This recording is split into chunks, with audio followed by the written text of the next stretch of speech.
1919 সালে ব্রিটিশ আমলে হালদা নদীর উপর নির্মিত নাজিরহাট হালদা সেতু মুক্তিযুদ্ধ সহ বহু কালজয়ী ইতিহাসের সাক্ষী সেতুটি।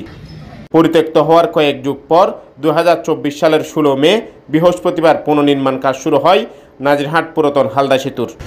আমরা বলেছিলাম বিভিন্ন গণমাধ্যমে বিভিন্ন সোশ্যাল মিডিয়ায় আমরা বলেছিলাম 25শে জানুয়ারির মধ্যে মোটামুটি ব্রিজটা চালু হয়ে যাবে। আশা করি তার সুফল আমরা পেতে যাচ্ছি। এই সেতু নির্মাণের জন্য আমরা বিভিন্ন সময় বিভিন্ন জায়গায় বিভিন্ন জনের কাছে ধর্ণা দিয়েছি, আমাদেরকে বিভিন্ন জনের কাছে যেতে হয়েছে।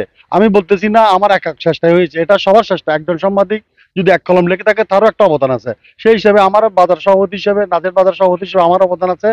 তখন আমাদের বিভিন্ন এমপির কাছে যেতে হয়েছে, বিভিন্ন নেতা নেত্রীর কাছে যেতে হয়েছে, শুধুমাত্র একটা স্বার্থ আমাদের এই ব্রিজটার জন্য। অত অনেকে আজকে খারাপ মন্তব্য করতেছে, তারপরে আমি খুশি যেহেতু আমাদের সেতুটা হয়েছে, আমাদের স্বপ্ন পূরণ হয়েছে। আমাদের নাজিরহাটের জন্য আর বিশেষ কিছু নাই, আর যেগুলো আছে পরিষেবা থেকে আমরা করে নিতে পারবো। আমাদের সর্বশেষ আশা আমাদের ব্যবসায়ীদের মুখে হাসি ফুটানোর জন্য আমাদের একটাই চেষ্টা, এই শুধু এই সেতুটা ইনশাল্লাহ হয়ে গেছে, রমজানের আগে হয়ে যাবে, ইনশাল্লাহ জানুয়ারিতে চালু হয়ে যাবে। চট্টগ্রামের হাটাজারি ও ফটিকছড়ি উপজেলার সেতুবন্ধন হলেও শতবর্ষী এই সেতু যান চলাচলের ধারণ ক্ষমতা হারিয়েছে অনেক বছর আগে। 2018 সালের দিকে ফটিকছড়ির স্থানীয় প্রশাসন সেতুর দুপাশে লোহার গ্রিল দিয়ে জনসাধারণ চলাচলে বিধিনিষেধ আরোপ করলেও নিরুপায় জনগণ গ্রিল ভেঙে ঝুঁকিপূর্ণ নাজিরহাট পুরাতন হালদা সেতু ব্যবহার করতে থাকেন, ফলে বেড়ে যায় জীবনহানির সংখ্যা।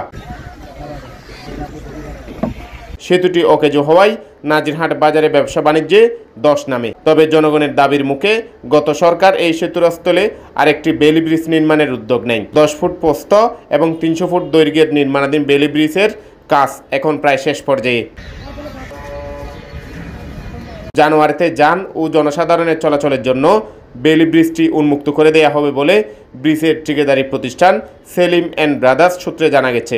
বিভিন্ন ঠেলাঠেলির কারণে এই ব্রিজটা অনেকটা দিন হয় নাই। আজকে আমরা অনেকটা দৃশ্যমান ব্রিজ দেখতে পাচ্ছি। এই ব্রিজের কারণে আমাদের নাজিরহাটের ব্যবসা বাণিজ্য ইনশাল্লাহ আরো 50% বৃদ্ধি পাবে, এটা আমি ধারণা করতেছি ইনশাল্লাহ। যারা ব্রিজ বানানোর জন্য সহযোগিতা করছেন সবাইকে আমি ধন্যবাদ জানাচ্ছি।